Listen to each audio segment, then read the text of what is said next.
Sales, कैसे हो आप सब? आई होप सब बहुत अच्छे होंगे, सबकी पढ़ाई भी काफी अच्छी चल रही होगी। जिसको और अच्छा बनाने के लिए आ गई हैं आपकी अपनी Khushboo ma'am, biology master teacher at Vedantu. तो भाई आज का जो सेशन है उसमें आज हम सारे के सारे अपने एनसीईआरटी के एग्जाम्पलर्स, इन टेक्स्ट क्वेश्चन एक्सरसाइज जो हम सॉल्व कर चुके हैं उसको जरा हम वापस से सॉल्व कर लेंगे। क्यों? क्योंकि कुछ बहुत क्वेश्चन उसमें से छूट गए थे ना बाबा, ऐसा नहीं है।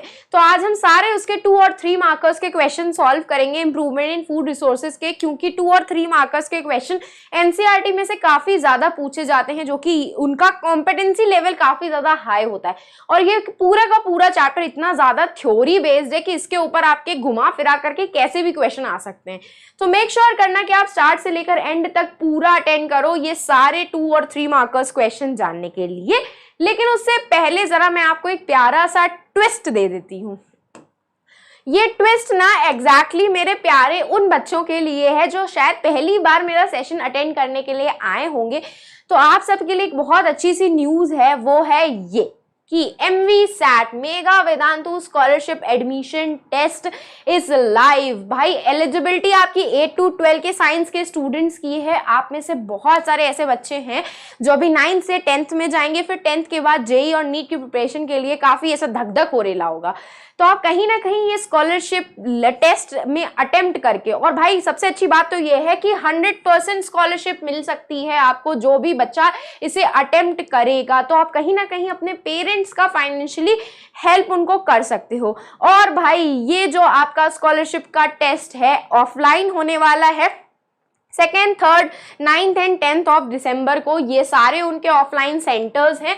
जो बच्चा इन सेंटर्स में या इन सिटीज से बिलोंग करता है वो तो यहाँ के सेंटर्स में जाकर के अपना टेस्ट दे सकता है, या तो वो ऑनलाइन टेस्ट दे सकता है। और दूसरी चीज मैं आपको ये बता दूं कि इसका जो रजिस्ट्रेशन है, अब आप सोच रहे होगे कि भाई बहुत ज्यादा फीस होगी, तो रजिस्ट्रेशन एकदम फ्री है भाई, एकदम फ्री ऑफ कॉस्ट है इसका रजिस्ट्रेशन। कोई भी फॉर्म फिल करते टाइम आपको पेमेंट नहीं करनी है। साथ साथ में आपको, अगर आप लोगों ने स्कॉलरशिप जीती तो देखो भाई 100% स्कॉलरशिप की गारंटी है। साथ साथ में आप 5 दिन का स्पेस रिसर्च प्रोग्राम भी जीत सकते हो, मतलब इसरो जाने का मौका आपको मिल सकता है। साथ साथ में आपको ऐसी ही कुछ गुडीज भी मिल सकती हैं। तो मेक श्योर करना कि रजिस्ट्रेशन आप कर लो। रजिस्ट्रेशन के लिए अब आपको कुछ करना नहीं है।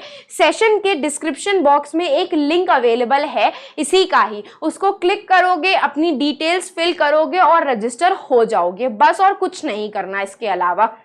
इस तरीके से रजिस्टर कर लो, कोई भी फीस की पेमेंट नहीं होनी है, किसी भी टाइप का पैसा आपको नहीं पे करना है, एकदम फ्री ऑफ कॉस्ट रजिस्ट्रेशन है। और पूरे चांसेस हैं कि आपको 100% स्कॉलरशिप मिल सकती है। तो किसका है इंतजार, जल्दी से जाओ और अभी रजिस्टर करो खुद को। चलो तो let's begin with our session with a प्यारा सा मोटिवेशनल कोट, क्योंकि अब मुझे पता है आप में से बहुत सारे बच्चे फाइनल एग्जाम को टारगेट कर रहे होंगे, जिसके लिए आपको ऐसा धक धक हो रेला होगा। तो यहाँ है आपके लिए मैम के पास एक प्यारा सा मोटिवेशन। चाहिए कि नहीं चाहिए, जल्दी बताओ। चलो दे देते हैं एक प्यारा सा मोटिवेशन तुम लोगों को।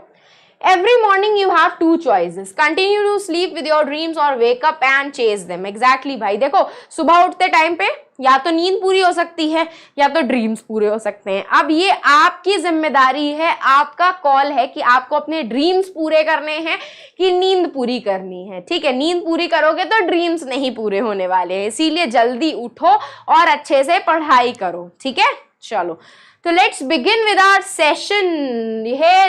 देखो 3 और 2 मार्कर्स हैं, 10 क्वेश्चंस हैं टोटल। कितने क्वेश्चंस हैं? 10 क्वेश्चंस हैं। तो 3 मार्क्स के 5 क्वेश्चंस हैं, 3 मार्क्स के 5 क्वेश्चंस हैं। ठीक है, और रिमेनिंग 2 मार्क्स जो है आपके, रिमेनिंग 2 मार्क्स जो हैं उसके भी आपके 5 क्वेश्चंस हैं। तो टोटल 10 क्वेश्चंस आज हम डिस्कस करने वाले हैं, जिसमें 3 मार्क्स के 5 क्वेश्चंस होंगे और 2 मार्क्स के अगेन आपके 5 क्वेश्चंस होंगे।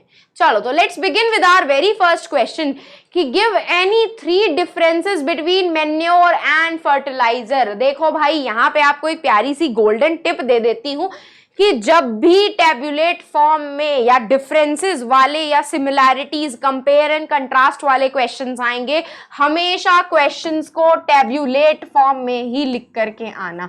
हमेशा क्वेश्चंस को टैब्यूलेट फॉर्मेट में ही लिख करके आना। जैसे कि यहाँ पे एक साइड पे मैन्योर लिख लेना और एक साइड पे फर्टिलाइजर्स लिख लेना, और इस तरीके से दोनों को कंपेयर कर लेना, ठीक है।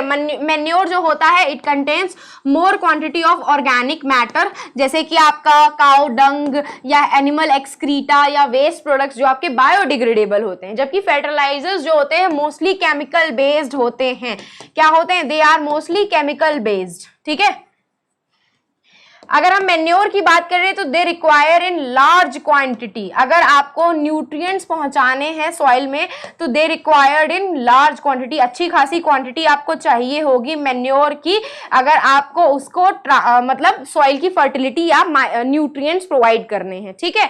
और फर्टिलाइजर्स का बहुत ही स्मॉल क्वांटिटी भी, बहुत ही स्मॉल क्वांटिटी की रिक्वायरमेंट होती है, तो कहीं ना कहीं ये सिर्फ एक ऐसा सिंगल एडवांटेज है जो कि फर्टिलाइजर में प्रेजेंट है। मैन्योर जो होता है आपका वो क्या करता है? सॉइल की फर्टिलिटी बहुत एनहांस करता है, सॉइल की फर्टिलिटी बहुत इंक्रीज करता है, अच्छी खासी फर्टिलिटी इंक्रीज करता है। और अब अगर मैं बात करूं फर्टिलाइजर्स की, तो भाई फर्टिलाइजर्स क्या होते हैं? केमिकल्स होते हैं। अब एक बात बताओ, केमिकल सॉइल के अंदर जा रहा है, प्लांट्स के अंदर जा रहा है, खाने के अंदर जा रहा है, हमारे इन्वायरमेंट में जा रहा है, तो पॉल्यूशन होगा कि नहीं होगा? केमिकल्स हमारे लिए डेंजरस होते हैं कि नहीं होते हैं? तो कहीं ना कहीं फर्टिलाइजर्स क्या होते हैं? They are all dangerous for our health and environment. Dangerous होते हैं ये हेल्थ के लिए भी और एनवायरमेंट के लिए भी, ठीक है, क्योंकि इसमें क्या होता है? केमिकल की क्वांटिटी ज्यादा प्रेजेंट होती है, लेकिन एडवांटेज ये होता है कि बहुत ही कम क्वांटिटी में चाहिए होता है, और कम क्वांटिटी में भी ये बहुत अच्छे खासे अमाउंट में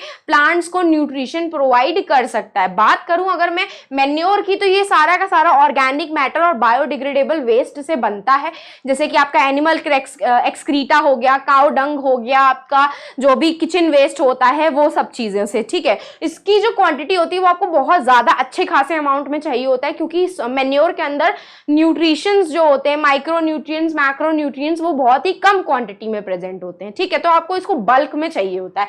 दूसरी चीज ये कि सॉइल की फर्टिलिटी को बहुत खतरनाक इंक्रीज करता है और कोई भी इन्वायरमेंट में पॉल्यूशन क्रिएट नहीं करता, जबकि फर्टिलाइजर इन्वायरमेंट का सबसे मेन रीजन है पॉल्यूशन का और हमारी हेल्थ को खराब करने का, ठीक है। तो भाई it consists of organic matter prepared from animal and plant waste and it causes no pollution. It is consists of inorganic matter prepared from commercially from chemicals and causes pollution in soil and water. ठीक है? Moving ahead with the next question कि what mineral nutrients are supplied to the plants by air, water and soil. Air से क्या मिलता है plants को? भाई photosynthesis perform कर रहे हैं, कार्बन डाइऑक्साइड और ऑक्सीजन। वाटर से उनको क्या प्रोवाइड होते हैं? मिनरल्स प्रोवाइड हो जाते हैं भाई। और रूट्स मतलब सॉइल से उनको नाइट्रोजन और अदर ऑर्गेनिक मैटर भी प्रोवाइड हो जाता है, NO2 नाइट्रोजन प्रोवाइड होता है। तो क्या क्या होते हैं? एयर सप्लाईज दो तरीके के nutrients, carbon dioxide and oxygen. Water supply hydrogen, और सॉइल क्या सप्लाई करता है? 13 न्यूट्रिएंट एलिमेंट प्लांट को सप्लाई करते हैं। ये न्यूट्रिएंट 7 आपके इसमें से माइक्रो न्यूट्रिएंट्स होते हैं और रिमेनिंग 6 जो होते हैं वो आपके मैक्रो न्यूट्रिएंट्स होते हैं। 13 न्यूट्रिएंट्स आपकी सॉइल प्रोवाइड करती है, जिसमें से 7 न्यूट्रिएंट्स जो होते हैं वो क्या होते हैं? माइक्रो होते हैं, जबकि रिमेनिंग 6 जो होते हैं वो मैक्रो न्यूट्रिएंट्स होते हैं। क्या होते हैं? They all are the macro nutrients. Macro nutrients के नाम आपको याद करने पड़ेंगे, nitrogen, phosphorus, potassium, calcium, magnesium and sulphur. जबकि micro nutrients iron, manganese, boron, zinc, copper, molybdenum and chlorine होते हैं। सॉइल से उसको सबसे ज्यादा न्यूट्रिएंट्स मिलते हैं, लेकिन आपका वाटर और एयर भी उनको अच्छे खासे न्यूट्रिएंट्स प्रोवाइड करता है। Moving on to the next question कि list out some useful traits in improved crop. कौन कौन से useful trait होंगे जो आपको अपने improved crop में चाहिए होंगे? सबसे पहला क्या होना चाहिए? They should be disease resistant. कैसे होने चाहिए? Disease resistant होने चाहिए कि नहीं? भाई बीमारियां जल्दी लग जाएंगी तो क्रॉप क्या हो जाएंगी? खराब हो जाएंगी। They can resist abiotic and biotic factors for a very long time. For very long time, बहुत ही लंबे समय तक अपने एबायोटिक फैक्टर्स मतलब पानी, हवा और इन सब चीजों को क्या कर सकते हैं, झेल सकते हैं। अगर तूफान आ जाएगा तो उस तूफान में भी क्रॉप आपकी खराब ना हो, बाढ़ आ जाए उसमें भी, सूखा पड़ जाए उसमें भी आपकी क्रॉप खराब ना हो, हमें ऐसी क्रॉप चाहिए होती है। दूसरी क्रॉप क्या होती है, डिसीज रेजिस्टेंट होनी चाहिए, जल्दी उसको कीड़े मकोड़े खराब ना कर सकें, ठीक है। उसका फोटो पीरियड अच्छा होना चाहिए, टाइम ड्यूरेशन छोटी होनी चाहिए कि बहुत ही जल्दी हमको 1-2 सीजन के अंदर ही अंदर उसकी क्रॉप की पॉपुलेशन मिल जाए, ठीक है। तो हाई यील्डिंग होनी चाहिए। सबसे पहले क्या है, हाई यील्डिंग। मेरे पास एक राइस है, एक राइस की वैरायटी है जो सिर्फ मुझे 1 kg राइस देती है, और एक राइस की वैरायटी 2 मेरे पास ऐसी है जो मुझे एक बार में ही 10 kg राइस प्रोवाइड करती है। तो भाई कौन सी राइस मेरे लिए प्रेफरेबल होगी, राइस 2, क्योंकि वो कम टाइम में अच्छा खासा यील्ड मुझे प्रोवाइड कर रही है।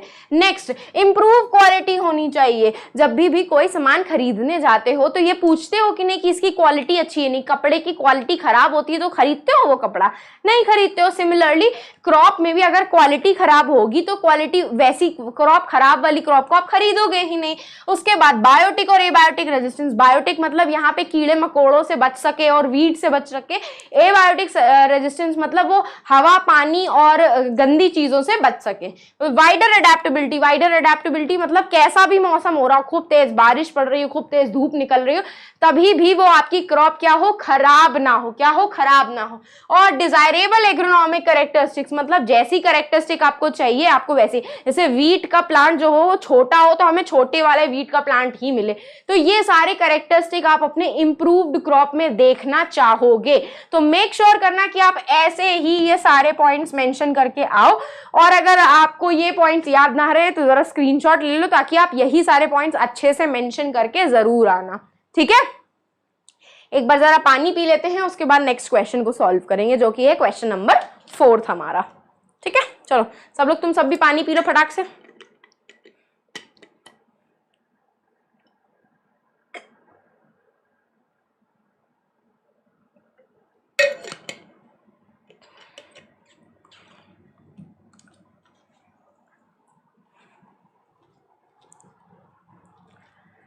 क्या पूछ रहा है देखें जरा।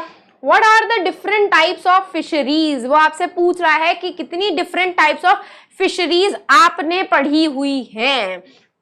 तो देखो, आपकी type of fishing, type of occupation के बेसिस पे हम 2 फिशरीज करते हैं। एक को कहते हैं कैप्चर फिशरी और दूसरे को हम कहते हैं कल्चर फिशरीज। देखो, कैप्चर में क्या होता है, किसी को जब्त कर लेना। जब आप डायरेक्ट वाटर बॉडीज में से फिश को पकड़ते हो तो उसको, उस टाइप की फिशरी को हम कैप्चर फिशरीज कहते हैं, ठीक है। लेकिन अगर आपने फिश का बिजनेस करना है और आपने अपने घर के पास में ही एक छोटा सा पॉन्ड बना लिया और उसमें आप फिशेस को ग्रो करवा रहे हो, ठीक है, फिशेस को ग्रो करवा रहे हो, तो ऐसी फिशरीज को हम कल्चर फिशरीज बोलते हैं, ठीक है। कैप्चर फिशरीज में आप डायरेक्ट सी वाटर से या नदी के पानी में से या लेक में से, पॉन्ड में से मछलियों को पकड़ करके लेके आ रहे हो, मछुआरे जो होते हैं। या फिर कल्चर फिशरीज में आपको बिजनेस करना है तो आपने बिजनेस के लिए एक आर्टिफिशियल पॉन्ड सेटअप कर लिया जिसमें आप फिशेस को ग्रो करवा रहे हो और फिर उसमें से फिशेस को कैप्चर करके सेल करके आ रहे हो। तो ऐसे टाइप फिशरीज को हम कल्चर फिशरीज बोलते हैं, ठीक है। और एक हमने फिशरीज पढ़ी है फ्रेश वाटर फिशरीज, दूसरी पढ़ी है हमने मरीन फिशरीज, और एक हमने पढ़ी है ब्रैकिश वाटर फिशरीज। पढ़ी है कि नहीं पढ़ी है ब्रैकिश वाटर। देखो, फ्रेश वाटर क्या होता है, फ्रेश वाटर वो होता है जिसको आप ड्रिंक कर सकते हो, है ना। तो जैसे पॉन्ड हो गया, लेक हो गए, आपका रिवर्स हो गई, ये इनका जो पानी होता है वो फ्रेश वाटर में इंक्लूडेड होता है क्योंकि इनका पानी हम पी सकते हैं। इन पानी से जो आप फिशेज कैप्चर करते हो उसको हम लोग फ्रेश वाटर फिशरीज कहते हैं। ऐसी फिशेज की ऑक्यूपेशन को हम फ्रेश वाटर फिशरीज कहते हैं। मरीन हम लोग किसके पानी को बोलते हैं, समुद्र के पानी को, सी वाटर को, ओशियन वाटर को। तो जब सी वाटर में से आप फिशेस को निकालते हो तब उस टाइप की फिशरी को हम मरीन फिशरीज बोलते हैं। और ब्रैकिश फिशरीज जो होती हैं ये एक तरीके की कल्चर फिशरीज की कैटेगरी में ही आती हैं। जिसमें हम समुद्र के पानी को और अपने फ्रेश वाटर को मिला देते हैं और फिर हम उसमें फिशेस का कल्चर करते हैं। तो ऐसी फिशरीज को हम ब्रैकिश फिशरीज बोलते हैं, ठीक है। और फिर हमने एक और फिशरीज पढ़ी है जो कि होती है फिन फिशरीज। फिन फिशरीज का मतलब होता है ऐसी मछलियां जिसमें फिन्स होते हैं, फिन समझ गए, उनके जो वो फिन लगे होते हैं जिससे वो तैरती हैं।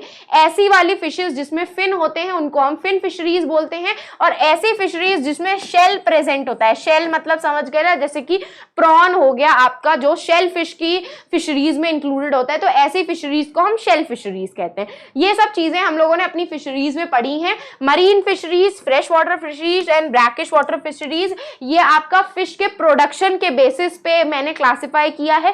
टाइप पे क्लासिफाई करोगे तो कल्चर फिशरीज और कैप्चर फिशरीज आता है। और अगर आप लोग उनके टाइप के बेसिस पे कि फिशेस किस टाइप की हैं, शेल वाली हैं कि आपकी फिन वाली फिशरीज है, उसके टाइप पे आपकी दो फिशेस होती हैं, fin fisheries and shell fisheries, ठीक। Moving on to the next question कि which method is commonly used for improving cattle breeds and why. कौन सा ऐसा मेथड होता है जो हम मोस्टली यूज करते हैं अपनी कैटल की ब्रीड्स को अच्छा करने के लिए, और हम क्यों यूज करते हैं, ये पूछा जा रहा है आपसे। मतलब समझे, ब्रीडिंग का मतलब ये होता है कि आपको मैंने एक एग्जांपल दिया था कि जो इंडियन कैटल्स है ना, उनका लैक्टेशन पीरियड बहुत कम है। इंडियन कैटल्स जो है ना आपकी, इंडियन काऊ और इंडियन का बेफेलो, उनका जो लैक्टेशन पीरियड है, हमारा जो लैक्टेशन पीरियड है काउज और बेफेलोस का, वो काफी ज्यादा कम है, बहुत ही कम है। अब भाई लैक्टेशन पीरियड कम है तो हमको दूध भी काफी कम टाइम के लिए मिलेगा। For the very short duration we get the good amount of milk, ठीक है। जबकि अगर आप फॉरेन ब्रीड्स को देखोगे, ठीक है, अगर आप फॉरेन ब्रीड्स को देखोगे तो फॉरेन ब्रीड्स जो हैं, फॉरेन की जो काओ और बफेलोज हैं, उनका जो लैक्टेशन पीरियड है वो कम से कम 1-1.5 साल तक चलता है। उनका लैक्टेशन पीरियड काफी वो होता है, मोर होता है, बड़ा होता है, काफी लॉन्ग ड्यूरेशन का लैक्टेशन पीरियड होता है। लॉन्ग ड्यूरेशन का लैक्टेशन पीरियड होने की वजह से हमें काफी लंबे टाइम तक दूध की प्रोडक्ट मिल सकते हैं, मिल्क अवेलेबल हो सकता है। जबकि हमारा जो इंडियन ब्रीड है, इंडियन कैटल्स हैं, उनका जो लैक्टेशन पीरियड है वो सिर्फ 6 महीने तक ही ज्यादातर होता है या 8 महीने तक होता है। तो क्या किया गया, हम लोगों ने इंडियन कैटल को और फॉरेन कैटल्स को क्रॉस ब्रीड करवा दिया। क्या करवा दिया, हम लोगों ने इन दोनों को क्रॉस ब्रीड करवा दिया। क्रॉस ब्रीड करवाने के बाद हमको जो कैटल मिली थी, क्रॉस ब्रीड करवाने के बाद हमें जो कैटल मिली थी, उनमें लैक्टेशन पीरियड काफी ज्यादा अच्छा खासा लॉन्ग ड्यूरेशन का देखा गया। दूसरी चीज जो मैं आपको बताना भूल गई, ये इंडियन कैटल जो होती है ना, वो काफी ज्यादा स्ट्रांग होती हैं। क्या होती है, काफी ज्यादा स्ट्रांग होती है, लेबर का काम बहुत अच्छा कर सकती हैं। जबकि जो फॉरेन ब्रीड होती है वो लेबर का काम उतने अच्छे से नहीं कर सकती हैं। तो अब जब हम इनको क्रॉस ब्रीड करते हैं तो हमें जो कैटल मिलती है वो काफी लंबे टाइम तक काम भी कर लेती है और उनका लैक्टेशन पीरियड भी काफी ज्यादा अच्छा रहता है, काफी ज्यादा लॉन्ग रहता है। तो यही रीजन से हम लोगों ने उसकी क्रॉस ब्रीडिंग करवाई। क्रॉस ब्रीडिंग एक ऐसा प्रोसेस था जिसमें हमने इंडिजिनस वेराइटी का मतलब इंडियन कैटल की वेराइटी को हम लोगों ने एक्सोटिक ब्रीड का मतलब है यहाँ पे फॉरेन वेराइटीज को क्या करवा दिया, ब्रीड करवा दिया हाई यील्ड के लिए। क्रॉस ब्रीडिंग के टाइम पे जो भी डिजायर्ड कैरेक्टरिस्टिक्स थी वो हम लोगों ने ले ली कंसिडरेशन में। जैसे कि हमको लॉन्ग लैक्टेशन पीरियड चाहिए था, ये हमारी डिजायरेबल कैरेक्टरिस्टिक्स थी, इसको ध्यान में रखते हुए हमने उसको क्रॉस ब्रीड करवाया। तो फिर हमको ऐसी कैटल मिली जिसका लैक्टेशन पीरियड काफी लंबा था।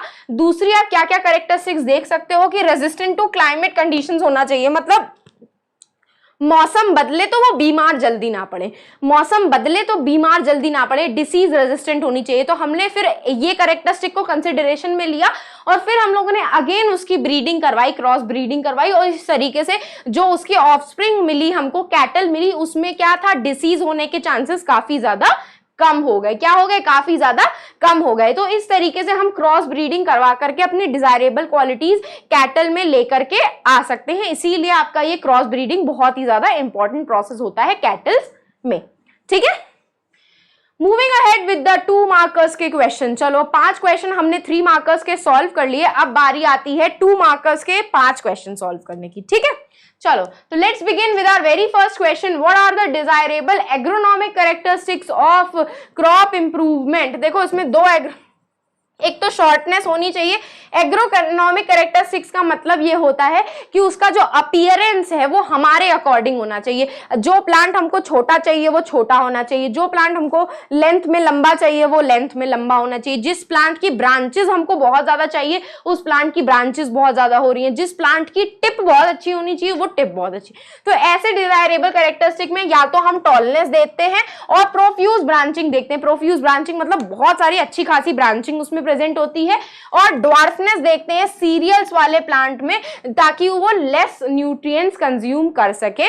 और भाई यही चीजें सारी जो होती हैं इन्हीं को ही हम एग्रोनॉमिक कैरेक्टरिस्टिक्स बोलते हैं। इन्हीं सबको हम एग्रोनॉमिक कैरेक्टरिस्टिक्स देखते हैं जो कि आपके उनके विजुअल अपीयरेंस पे ध्यान देता है। ठीक है, Moving ahead with the next question, what do you understand by the organic farming? Organic farming क्या होता है, इससे आपको क्या पता चलता है?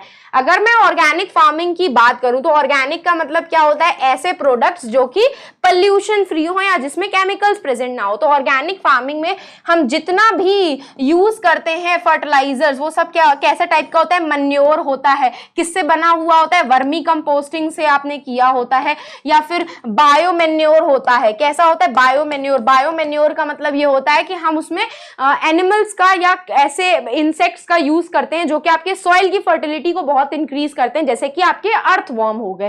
ठीक है, तो ये सब को यूज करके हम ऑर्गेनिक मैटर को यूज करके, जैसे कि एनिमल की एक्सक्रीटा, किचन का वेस्ट, उनसे हम लोग क्या बना रहे हैं, क्या प्रिपेयर कर रहे हैं? मैन्योर प्रिपेयर कर रहे हैं, वर्मी कंपोस्टिंग के थ्रू या कंपोस्टिंग के थ्रू या फिर बायो मैन्योर प्रिपेयर कर रहे हैं। जब हम ये सब चीजें यूज करके फार्मिंग करते हैं, न्यूट्रिएंट्स प्रोवाइड करते हैं क्रॉप्स को, तो इस टाइप की फार्मिंग को हम ऑर्गेनिक फार्मिंग बोलते हैं। ठीक है, इस टाइप की फार्मिंग को हम ऑर्गेनिक फार्मिंग बोलते हैं।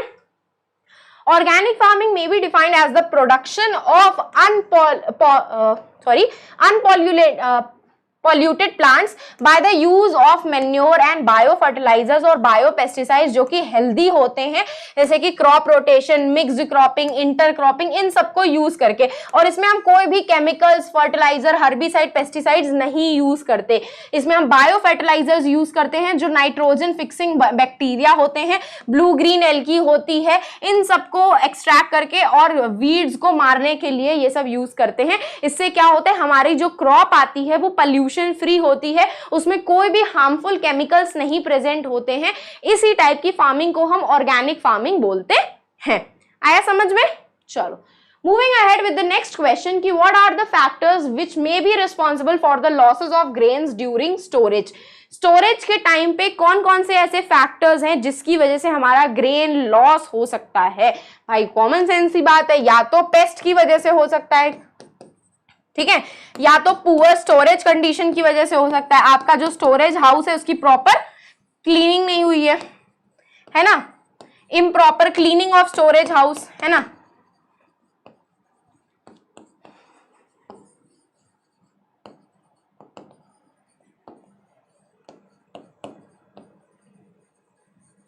ये सब की वजह से हम लोग क्या कर सकते हैं? अपनी ग्रेन्स का लॉस कर सकते हैं। क्यों? क्योंकि ये सारी कंडीशन से क्या होता है, जो आपने ग्रेन स्टोर करके रखी है वो या तो डैमेज हो जाती है, उस पर पेस्ट लग जाते हैं, और ऐसी पेस्ट वाली क्रॉप को आप सेल नहीं कर सकते। कहीं ना कहीं ये आपके इकोनॉमिकल लॉस के लिए रिस्पॉन्सिबल होते हैं। ठीक है, तो एबायोटिक फैक्टर्स जैसे कि मॉइस्चर वगैरह, अगर आपके फूड ग्रेन्स में पानी का कंटेंट बहुत ज्यादा होगा तो चांसेस होते हैं कि उसमें फंगस लगने के चांसेस बहुत ज्यादा रहते हैं। तो इसीलिए जब भी हम लोग व्हीट को या ग्रेन्स को स्टोर करके रखते हैं तो पहले हम प्रॉपरली उसको सनलाइट में ड्राई कर लेते हैं ताकि किसी टाइप का भी मॉइस्चर उसमें ना प्रेजेंट हो, क्योंकि ह्यूमिडिटी टेम्परेचर की वजह से फंगस की ग्रोथ सबसे ज्यादा होती है। और बायोटिक फैक्टर्स जैसे कि इंसेक्ट, चूहे, बर्ड्स, माइट्स, बैक्टीरिया, इन सब की वजह से भी आपकी क्रॉप खराब हो सकती है। तो ये दो कंडीशंस की वजह से भी स्टोरेज वाला जो ग्रेन है आपका खराब हो सकता है। Moving on to the next question, what are the advantages of intercropping? Intercropping के क्या क्या एडवांटेजेस होते हैं? देखो, इंटरक्रॉपिंग का सबसे अच्छा एडवांटेज आपको दूंगी मैं कि दो सीरियल्स के बीच में, दो सीरियल क्रॉप्स के बीच में हम एक पल्स की क्रॉप ग्रो करवाते हैं। किसकी क्रॉप ग्रो करवाते हैं? पल्स की क्रॉप ग्रो करवाते हैं। इसी को ही हम कहीं ना कहीं इंटरक्रॉपिंग बोलते हैं। इंटरक्रॉपिंग इसीलिए करवाते हैं ताकि हमारा इकोनॉमिकल लॉस ना हो due to pest, prevent economical loss due to pest, और भाई साथ साथ में न्यूट्रिएंट्स की डेफिशिएंसी भी ना हो सॉइल में। ये दोनों रीजंस को प्रिवेंट करने के लिए हम लोग इंटरक्रॉपिंग करते हैं। इसका सबसे अच्छा एग्जाम्पल है कि दो सीरियल क्रॉप के बीच में आप एक पल्स की क्रॉप ग्रो करवा रहे हो। एग्जाम्पल ये इसलिए अच्छा है क्योंकि सीरियल जो होते हैं ना आपके, ये नाइट्रोजन को सबसे ज्यादा यूज करते हैं। आपकी सॉइल में जो नाइट्रोजन होती है उसको सबसे ज्यादा यूज करते हैं। तो कहीं ना कहीं जब आपने फर्स्ट सीरियल की क्रॉप ग्रो करवाई होगी तो सॉइल के अंदर जो है ना वो नाइट्रोजन काफी कम हो जाता है, बहुत ही कम हो जाता है। तो उसको रीस्टोर करने के लिए हम उसमें पल्स की क्रॉप ग्रो करवाते हैं। किसकी क्रॉप ग्रो करवाते हैं? पल्स की क्रॉप।